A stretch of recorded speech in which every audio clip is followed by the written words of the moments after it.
بسم اللہ الرحمن الرحیم۔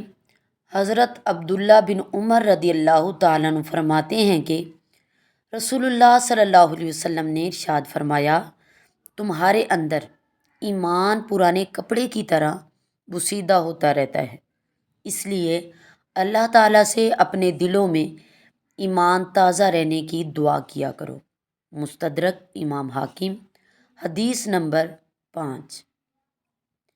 حضرت ابو ہریرہ رضی اللہ تعالیٰ عنہ فرماتے ہیں کہ رسول اللہ صلی اللہ علیہ وسلم نے ارشاد فرمایا، جب بندہ کوئی گناہ کرتا ہے تو اس کے دل پر ایک سیاہ نقطہ لگ جاتا ہے، پھر اگر بندہ توبہ کر لے تو وہ مٹ جاتا ہے، اور اگر بار بار گناہ کرے تو وہ اتنا بڑھ جاتا ہے کہ پورا دل سیاہ ہو جاتا ہے۔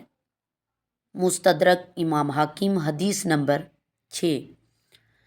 حضرت سراقہ بن مالک رضی اللہ تعالیٰ عنہ فرماتے ہیں کہ رسول اللہ صلی اللہ علیہ وسلم نے ارشاد فرمایا، کیا میں تمہیں سب سے بڑے صدقے کے بارے میں تمہاری رہنمائی نہ کروں؟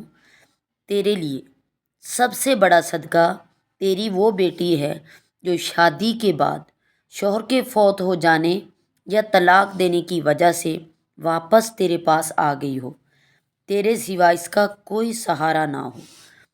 مستدرک امام حاکم، حدیث نمبر 7345۔